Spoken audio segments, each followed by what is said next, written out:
Joseph Edward Corcoran, 49 years old, spent over 25 years on Indiana's death row, his life hanging in the balance until his execution on December 18, 2024. A man defined by violence and tragedy, his story is a chilling puzzle. To understand how he ended up here, we must rewind to the beginning, where a troubled boy became a convicted killer. Before we dive in, hit that thumbs up and subscribe buttons, then turn on notifications for more gripping crime stories. Leave a comment below. Where are you watching from? What's running through your mind as this case unfolds? Your thoughts matter.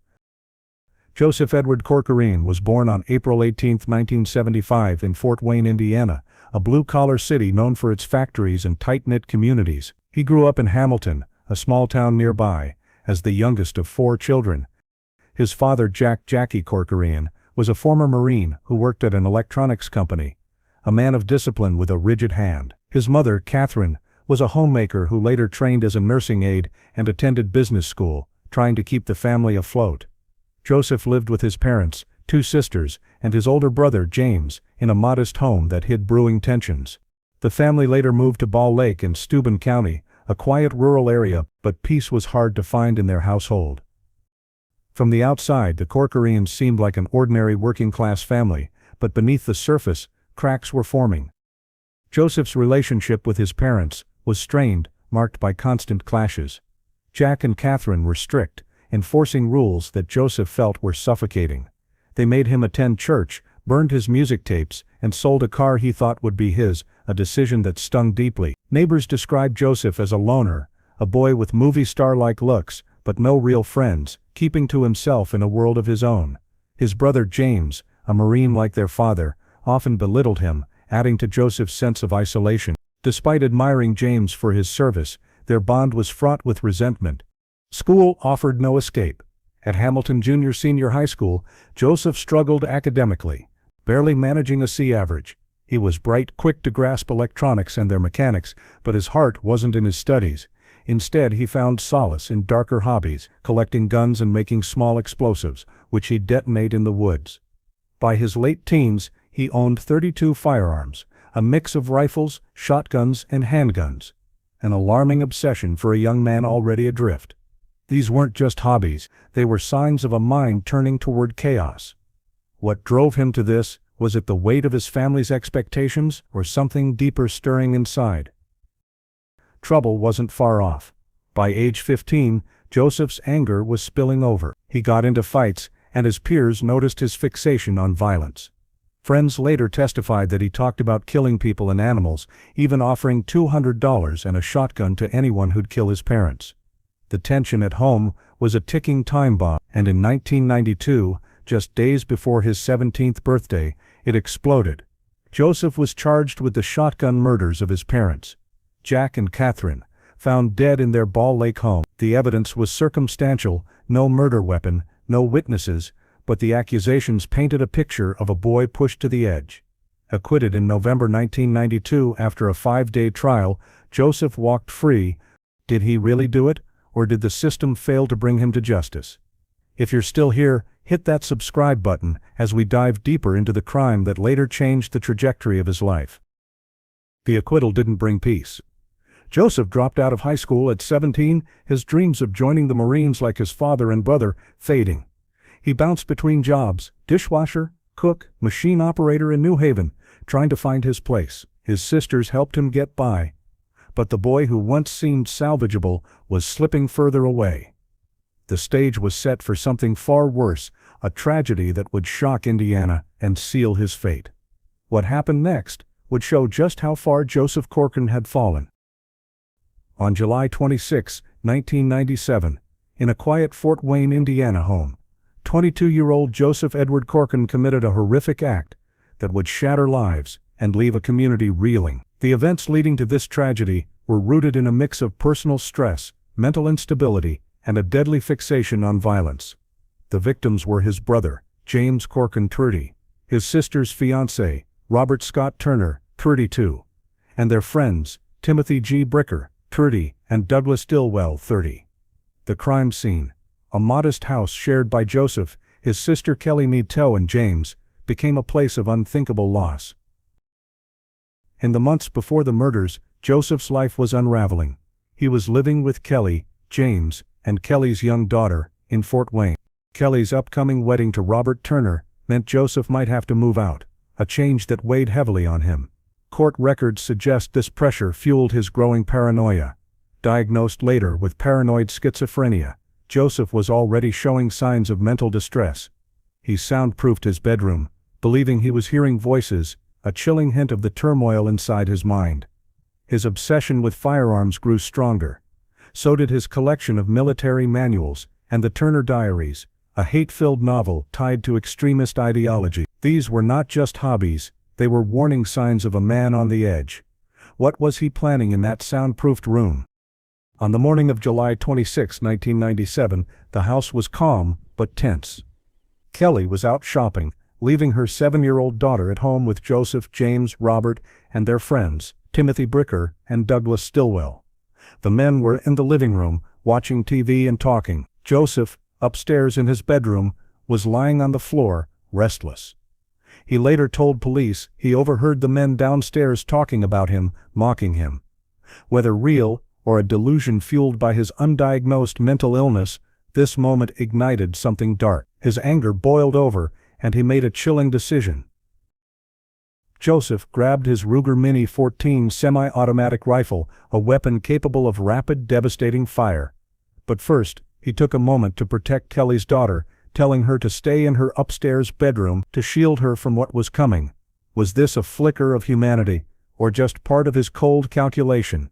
He loaded the rifle and crept downstairs. Without warning, he opened fire on the men in the living room.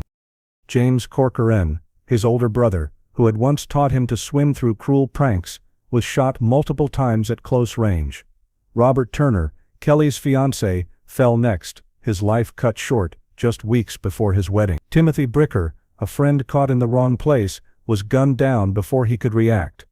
Douglas Stillwell tried to escape, running toward the kitchen, but Joseph chased him down and shot him in the head, ending his desperate flight. The living room and kitchen became a blood-soaked crime scene, the air heavy with gunpowder and loss.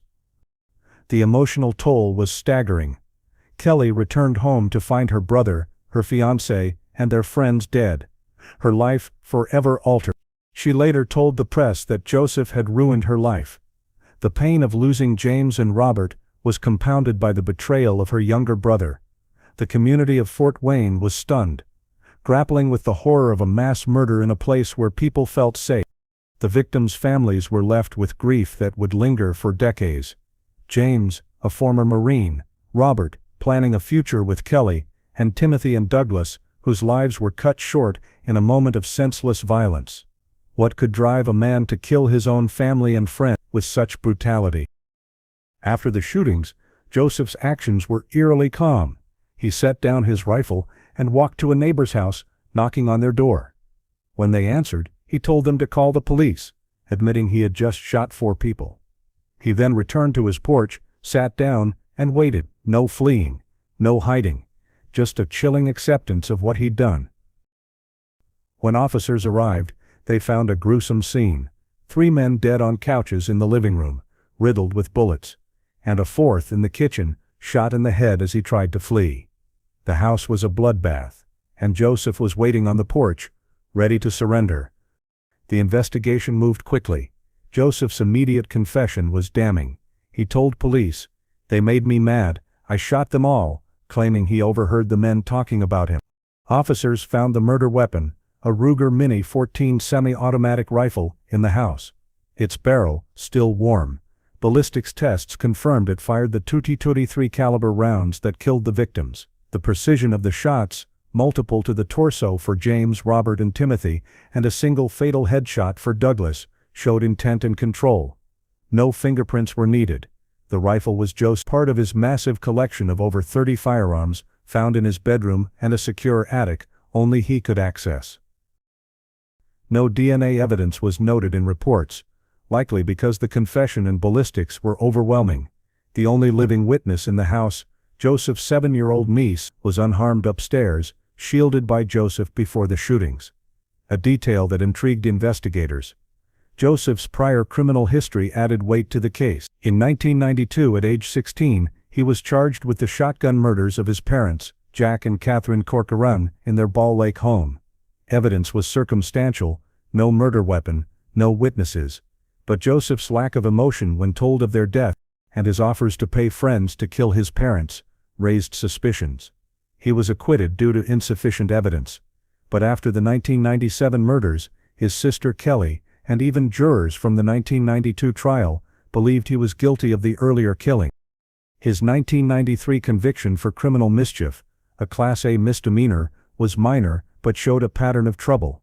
The 1992 case, though unproven, cast a dark shadow, suggesting Joseph was capable of extreme violence against family. Joseph didn't offer a traditional alibi. Instead, he admitted to the killings, but leaned on an insanity defense, claiming mental illness drove his action. He told police he was upstairs, lying on his bedroom floor, when he overheard the men downstairs talking about him, possibly about his suspected role in his parents' murders. Enraged, he grabbed his rifle, protected his niece by moving her to a bedroom, and opened fire. His defense argued that undiagnosed paranoid schizophrenia, later confirmed in 1999, impaired his ability to understand his actions. They pointed to his paranoia, like soundproofing his room to block voices, as proof of his mental state. But could this excuse such a calculated act? The prosecution dismantled this defense. They argued Joseph's actions showed clear intent. He loaded the rifle, moved his niece to safety, and methodically shot each victim. Psychiatric experts, including court-appointed doctors, testified that while Joseph had a personality disorder, it didn't prevent him from knowing right from wrong. His confession, his cooperation with police, and his calm demeanor after the murders further weakened the insanity claim. The prosecution also highlighted his arsenal and extremist literature, suggesting a premeditated mindset. The jury faced a stark question: was Joseph a mentally ill man who snapped, or a cold-blooded killer? The trial, held in May 1999 at Allen County Superior Court under Judge Francis C. Gull, was intense. Joseph's attorney, John Nimmo, made a bold move, admitting his client's guilt before the trial began, focusing solely on avoiding the death penalty. "It's going to be like an Al Pacino movie," Nimmo said, emphasizing the sentencing phase. The prosecution, led by Robert Gevers, pushed for death, citing the statutory aggravator of multiple murders. On May 22, 1999, the jury found Joseph guilty on all 4 counts of murder. 2 days later, they unanimously recommended the death penalty, unmoved by the mental illness defense. Joseph Edward Corcoran spent over 25 years on death row at Indiana State Prison in Michigan City, a maximum security facility known for its stark, isolating environment. Death row was a world of concrete walls, steel bars, and strict routines, where inmates lived in solitary cells, each about 8 by 10 feet, with a bed, toilet, and small desk. Joseph's days followed a rigid schedule. Wake up at 5 a.m., meals slid through a slot, and limited recreation in a caged outdoor area. He had minimal contact with others, spending 23 hours a day alone, a setup designed to keep dangerous inmates secure, but also amplifying the mental strain of awaiting execution. How does a man cope with decades in such a confined, hopeless space? Joseph's behavior in prison was complex, shaped by his severe mental illness. He was generally cooperative, with court records noting good behavior before his 1999 sentencing, but his mental state cast a shadow over his actions. He believed prison guards tortured him with an ultrasound machine, a delusion so vivid he wrote a book under the pseudonym J.C. Chase. A whistleblower report, Electronic Harassment, published in September 2024, he described ultrasonic surveillance controlling his thoughts and claimed an involuntary speech disorder made him blurt out secrets. These delusions persisted despite psychotropic medication, which he received inconsistently over the years. Did these hallucinations define his reality, or was he manipulating the system? Despite his mental struggles, Joseph showed moments of remorse. In written letters to his sister Kelly Ernst, he expressed regret for the 1997 murders of his brother James, her fiancé Robert Turner, and their friends Timothy Bricker and Douglas Stillwell. Kelly, who initially wanted him dead, noted this remorse in a 2024 Facebook post, saying she forgave him. Joseph also reconnected with spirituality, requesting his childhood pastor, Reverend David Leitzel, to be by his side during his execution. But his mental illness complicated his legal fight. He repeatedly waived appeals, insisting he deserved death, even writing in a 2003 affidavit, "I am guilty of murder, I should be executed." Yet his attorneys argued his schizophrenia made him incompetent to make such choices, filing appeals against his wishes. The courts rejected these, finding him competent based on a 20-year-old evaluation. Was he truly aware of his fate, or was his illness speaking for him? Interactions with guards and inmates were limited by death row's isolation. Joseph had no reported conflicts, but his delusions about guards torturing him suggested deep mistrust. His only consistent human connection was with his wife, Tahina Krantz.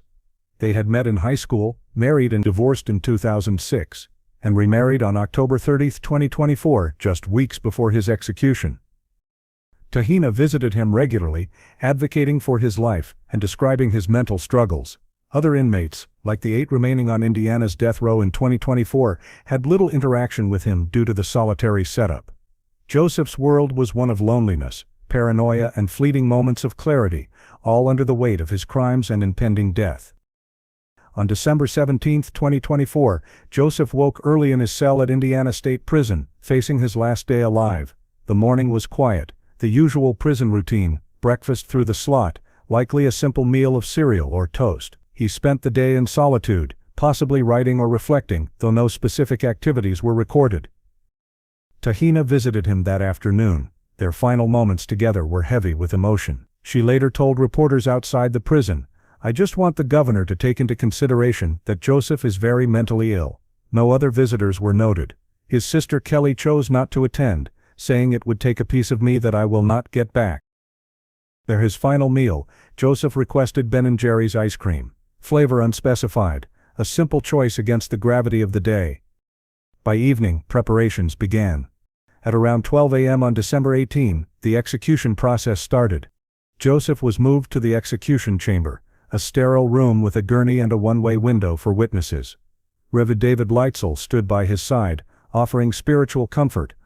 An IV line, inserted into his left arm, protruded from the chamber wall, ready to deliver a lethal dose of pentobarbital, the sedative used in Indiana's single-drug protocol.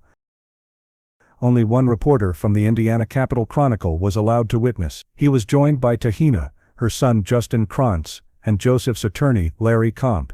Indiana's ban on media witnesses, shared only with Wyoming, added secrecy to the moment. At 12:34 a.m. the blinds to the witness room opened. Joseph lay strapped to the gurney, eyes blinking, but otherwise still, silent. When asked for final words, he said, "Not really. Let's get this over with." A blunt reflection of his acceptance, or perhaps his exhaustion. The pentobarbital flowed shortly after, though the exact time wasn't disclosed. At 12:37 a.m., his left hand twitched briefly, his last movement. By 12:40 a.m. the blinds closed, and at 12:44 a.m. Joseph was pronounced dead. The process took just 10 minutes, ending a 25-year legal saga. His attorneys later said, he was tortured not by ultrasonic waves, but by his mental illness, a final plea for understanding. The execution was solemn, clinical, swift, yet the weight of 4 lost lives hung over it. Governor Eric Holcomb, supporting the sentence, noted the case's thorough review, 7 times by the Indiana Supreme Court, 3 times by the U.S. Supreme Court. For the victims' families, like Kelly, the execution offered no closure, only more grief. Joseph's death marked Indiana's first execution in 15 years. A moment both final and divisive. Joseph Corcoran's life ended under the cold precision of lethal injection, but his story leaves lingering questions about justice, mental illness, and the death penalty. Did his execution serve justice for the 4 lives he took, or was it a failure to address the complexities of his mental illness? Share your thoughts below and hit that subscribe button.